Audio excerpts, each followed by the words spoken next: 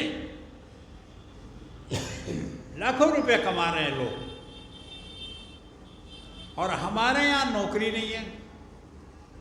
مسلمانوں میں بے روزگاری بہت زیادہ ہے، مسلمانوں میں تجارت کا شوق نہیں ہے، نوکری ڈھونڈتا ہے،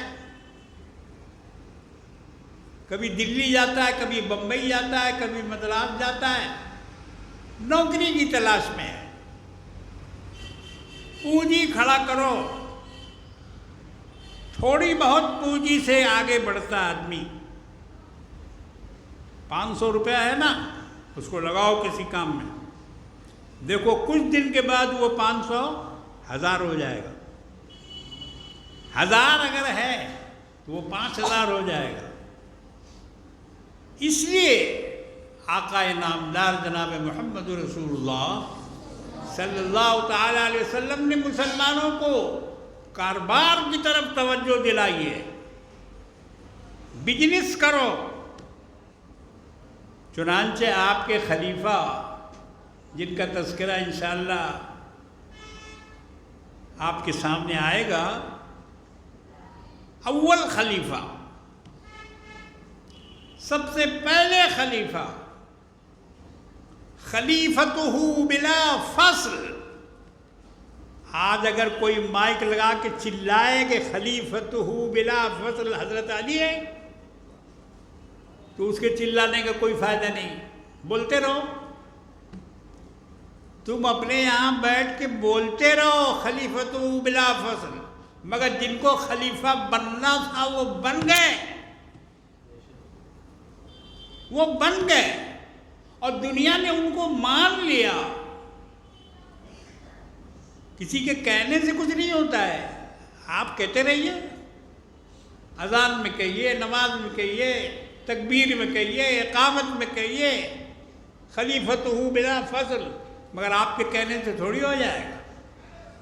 جو خلیفتہ بلا فصل ہے وہ ہے، اور وہ ہے صدیق اکبر رضی اللہ تعالی. حضرت ابو بکر یہ رسول اللہ کے جانشین ہیں، یہ حضور کے دوست ہیں. اگرچہ عمر میں 2 سال کے چھوٹے ہیں، مگر مکے کے ساتھی، بچپن کے ساتھی. شادی بیاہ میں حضور کی جو شادی ہوئی اماں خدیجہ سے، اس میں سارا خرچہ ابو بکر نے دیا. دولہے کا جو لباس پہن کر رسول اللہ تشریف لے گئے تھے، تو وہ کرتا بھی ابو بکر نے بنا کے دیا تھا. اس قدر قربت تھی سرکار دو عالم صلی اللہ علیہ وسلم میں اور ابو بکر میں. آج بھی گنبد خضرا کے نیچے کون لیٹا ہوا ہے پیغمبر کے ساتھ؟ ابو بکر کو یار غار کہا جاتا ہے، مگر صرف یار غار نہیں ہے، وہ یار گنبد بھی ہیں، یار مزار بھی ہیں. اور قیامت کے دن حضور نے فرمایا، ایک طرف عمر بیٹھے ہوئے ہیں، ایک طرف ابو بکر بیٹھے ہوئے ہیں کسی مجلس میں. حضور نے دونوں کا ہاتھ پکڑا، دائنی طرف ابو بکر کا ہاتھ پکڑا، بائیں طرف عمر کا ہاتھ پکڑا، اور ہاتھ پکڑ کر آپ ان دونوں کا ہاتھ پکڑ کر کھڑے ہوئے. بیٹھے ہوئے تھے، کھڑے ہوئے، اور فرمایا ھذا کنا نبعث یوم القیامہ. ہاکذا، اسی طرح ہم قیامت کے دن بھی اپنے اپنے قبروں سے اٹھیں گے. یعنی ایک طرف ابو بکر ہوں گے اور دوسری طرف حضرت عمر ہوں گے. باہر کہ اس شادی میں زبردست حصہ لیا سیدنا ابو بکر رضی اللہ تعالیٰ عنہ. 40 سال کے بعد آپ کو نبوت ملی، بچے پیدا ہوئے. حضور کے 2 بیٹے تھے، 2 بیٹے پیدا تو ہوئے تھے 3، مگر ایک کا انتقال ہو گیا بالکل بچپن میں، باقی 2 کا بھی انتقال ہو گیا. بچ گئی بچیاں 4 بیٹیاں. ان میں سے سب سے چھوٹی حضرت فاطمہ رضی اللہ تعالیٰ عنہ، جو حسن اور حسین کی والدہ.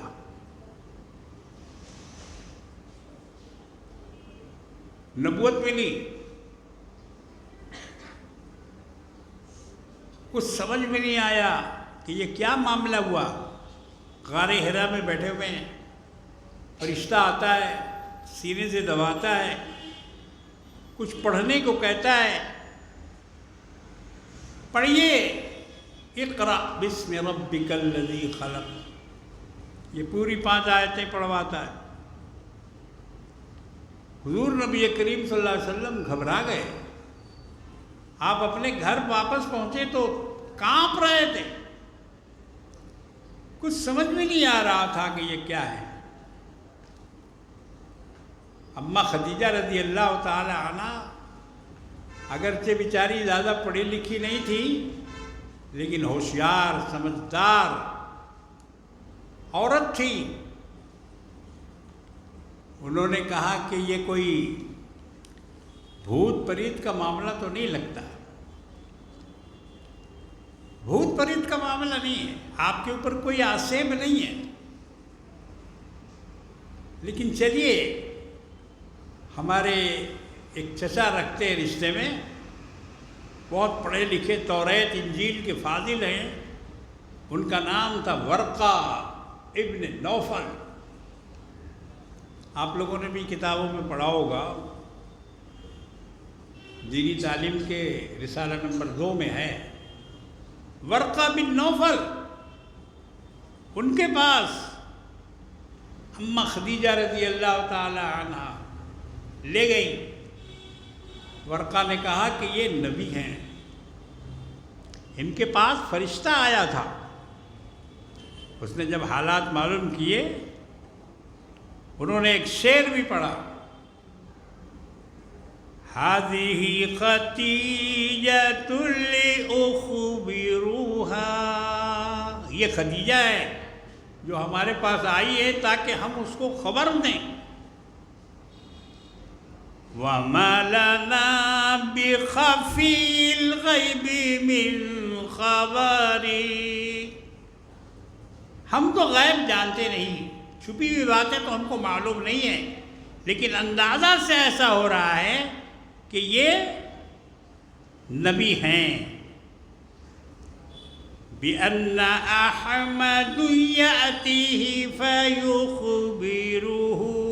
احمد کو لے کے آئے ہیں یہ جاننے کے لیے کہ ان کے ساتھ جو معاملہ غار حرا میں ہوا وہ کیا ہوا تھا. اب دیکھو ورقہ کیا کہتے ہیں آخر میں، جبریل انک مبعوث الی البشر. ارے وہ جبریل تھے جو آپ کے اوپر مبعوث ہوئے تھے اور آپ کے اوپر اللہ کا پیغام لے کے آئے تھے. ورقہ نے ساری باتیں تفصیل سے بتا دی تو اماں خدیجہ کو بھی اطمینان ہو گیا اور حضور نبی کریم صلی اللہ علیہ وسلم کو بھی اطمینان ہو گیا. بہر کیف اماں خدیجہ کا انتقال مکے میں ہو گیا، اور ان کے انتقال کے بعد حضور کے چچا ابو طالب جو حضرت علی کے والد تھے، سیدنا علی مرتضیٰ کرم اللہ تعالی وجہہ کے والد ابو طالب. آج کل سوشل میڈیا میں بڑی بحث چل رہی ہے اس پر کہ ابو طالب ایمان والے تھے کہ نہیں تھے، مسلمان ہوئے تھے کہ نہیں ہوئے تھے، بحث کر رہے ہیں لوگ اس پر۔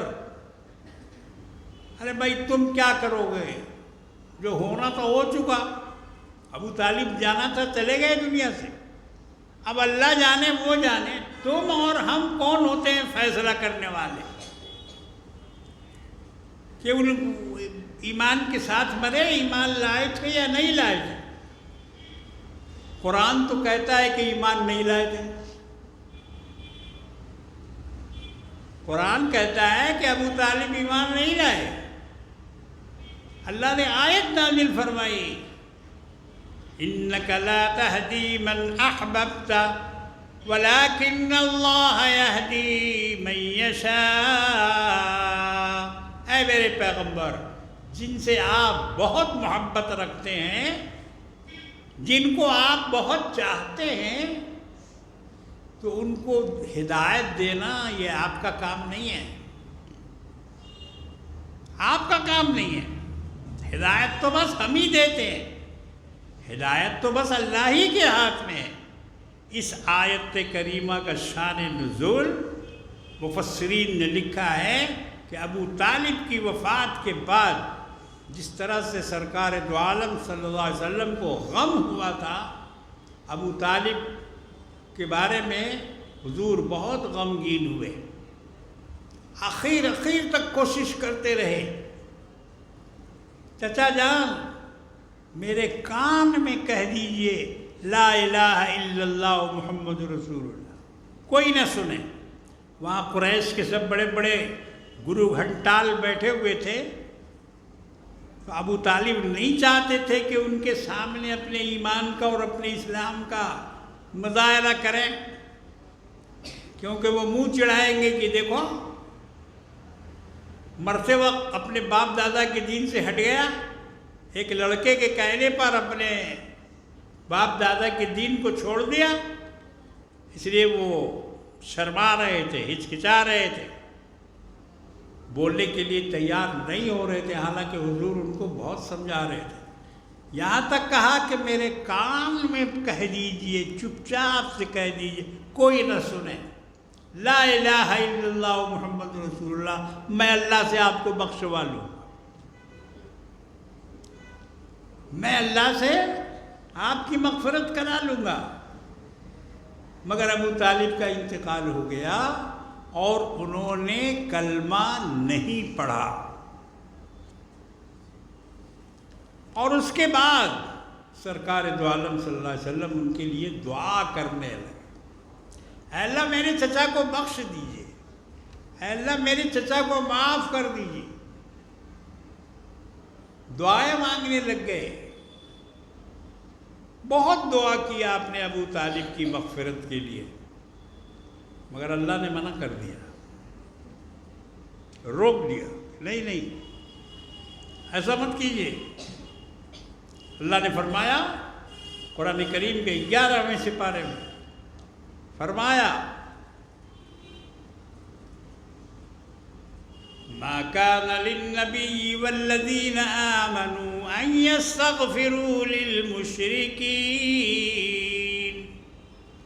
نبی کے لیے اور ایمان والوں کے لیے یہ بات زیب نہیں دیتی کہ وہ مشرکین کے لیے مغفرت کی دعا مانگے۔ ما كان للنبي والذين آمنوا أن يستغفروا للمشركين، آگے فرمایا وَلَوْ كَانُوا أُولِي قُرْبَىٰ، چاہے وہ جتنا ہی قریبی رشتہ دار ہو، کتنا ہی قریبی رشتہ دار ہو، مغفرت کی دعا نہ مانگیں۔ جب حضور اپنے چچا کے لیے مغفرت کی دعا مانگنے لگ گئے تو صحابہ بھی اپنے اپنے مرے ہوئے دادا پردادا چچا جن کا بھی انتقال کفر کی حالت میں ہوا تھا، ان سبوں کے لیے دعا مانگنے لگ گئے۔ حضور کو دیکھ کر تو اللہ نے دونوں کو منع کیا، ما کان للنبی، نبی کے لیے بھی یہ بات زیب نہیں دیتی، والذین آمنوا، اور مومنوں کو بھی یہ بات زیب نہیں دیتی. دونوں کا تذکرہ اللہ نے ایک ساتھ فرمایا. بہرکیف وقت ختم ہو چکا ہے اور واقعہ بڑا لمبا ہے.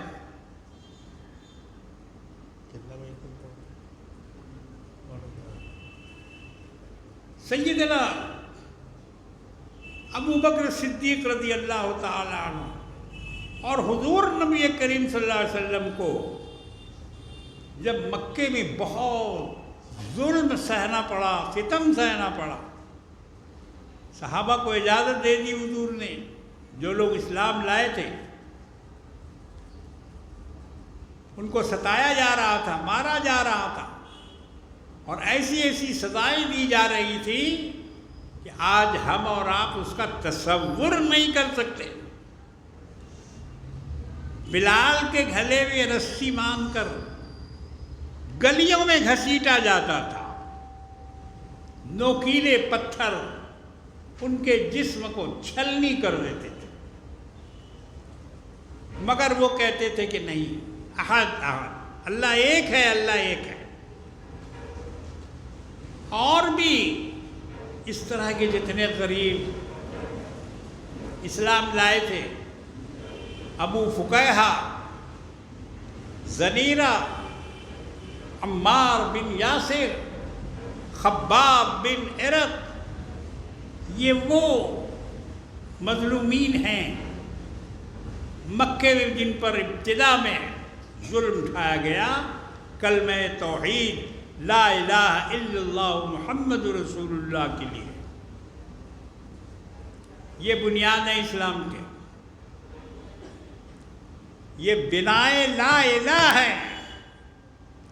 ابھی جو آج کل لوگ پڑھ رہے ہیں بنائے لا الہ حسد حسین، ان سے پہلے بنائے لا الہ زنیرہ ہیں، ابو فقیہہ ہیں، بلال حبشی ہیں، عمار بن یاسر ہیں، خباب بن ارت ہیں، اور اس طرح کے جتنے بھی غلامان اسلام جنہوں نے اسلام کے لیے. زنیرہ کی آنکھ میں سلاخ لوہے کی گرم کر کے اور آنکھ میں پھیری گئی، آنکھوں میں. یہ بھی لونڈی تھی بیچاری. حضرت سمیہ رضی اللہ تعالی عنہ، یہ بھی اسلام لائی تھی.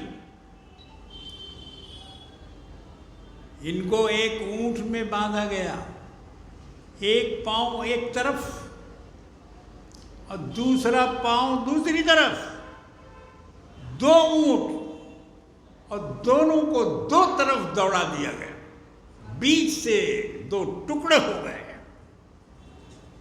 حضرت سمیہ رضی اللہ تعالی عنہ اونٹ سے باندھ کر دو طرف اونٹوں کو دوڑا دیا. یہ کام ابو جہل نے کیا، ابو جہل نے یہ کام کیا. اس طرح سے ستایا اور اتنا ظلم ڈھایا ان غلاموں پر اور ان غریبوں پر. مگر ان پر سب سے بڑا احسان سیدنا ابو بکر صدیق رضی اللہ تعالیٰ عنہ کا. ان کا بیان انشاءاللہ کل آئے گا ہجرت کے واقعات میں. سبوں کو خرید کر آزاد کیا. بلال کا جو مالک تھا امیہ ابن خلف، وہ بلال کو بیچنے کے لیے تیار نہیں تھا. ابو بکر کوشش کر رہے تھے، اتنا لے لو، اتنی رقم لے لو، اتنا درہم لے لو. وہ کہتا تھا نہیں، ہمیں بیچنا نہیں ہے، اور مارتا تھا روزانہ. سینے پہ پتھر رکھ دیتا تھا، لونڈوں کو لگا دیتا تھا گلیوں میں گھسیٹنے کے لیے. اور اس کی ایک ہی شرط تھی کہ لا الہ الا اللہ چھوڑ دو، کلمہ چھوڑ دو، محمد رسول اللہ کہنا چھوڑ دو، ہم تمہیں بخش دیں گے، ہم تمہیں چھوڑ دیں گے، تمہیں معاف کر دیں گے. مگر بلال کیا ایمان تھا بلال کا. کالے حبشی تھے ملک حبش سے، اللہ رب العالمین نے ان کو مکہ پہنچا دیا، اور مکہ پہنچ کر وہ غلام بن گئے جناب محمد رسول اللہ صلی اللہ تعالی علیہ وسلم کے. حضور نے ایک دفعہ پوچھا، اے بلال تم کون سا عمل کرتے ہو کہ تمہارے قدموں کی چاپ مجھے جنت میں سنائی دی؟ حضور جب جنت میں تشریف لے گئے معراج کے وقت، اور جب جنت دوزخ کی سیر کرائی گئی تو کسی کے قدموں کی چاپ سننے کو ملی. پوچھا جبریل یہ کون ہے؟ کہا یہ آپ کے غلام بلال حبشی رضی اللہ تعالی. اللہ نے وہ مرتبہ دیا، وہ مقام دیا، مگر اسلام کے لیے ان حضرات نے ہر طرح کے ظلم کو سہا، مگر اپنے ایمان سے نہیں ہٹے. آج ہندوستان میں مسلمانوں پر اسی قسم کی آفت آ رہی ہے، کہلوایا جا رہا ہے بولو جے شری رام، اور اگر نہیں بولے تو اوپر سے دے ڈنڈا لے ڈنڈا، پٹائی کٹائی، کہ بولنا پڑے گا. یہ کیا ہے؟ اس بلوانے سے تمہارے دین کا، تمہارے مذہب کا، تمہارے بتوں کا، تمہارے خداؤں کا کچھ بھلا ہونے والا ہے؟ کچھ بھلا ہوگا؟ اگر بیچارہ بول بھی دے تو اس کے بولنے سے کیا ہوگا؟ مگر لوگوں کی جان لی جا رہی ہے، معصوموں کی جان لی جا رہی ہے کہ یہ بولنا پڑے گا، اور بولو، اور نہیں بولو گے تو مار ڈالے. یہ موب لنچنگ جتنے بھی لوگ کر رہے ہیں، یہ سمجھ رہے ہیں کہ ہم بڑا اچھا کام کر رہے ہیں، بڑا پن کا کام کر رہے ہیں، اور اس سے رام بہت خوش ہوں گے. مگر نہیں، غلط خیال ہے تمہارا. رام ظالم کا نام نہیں ہے، رام راکشس کا نام نہیں ہے.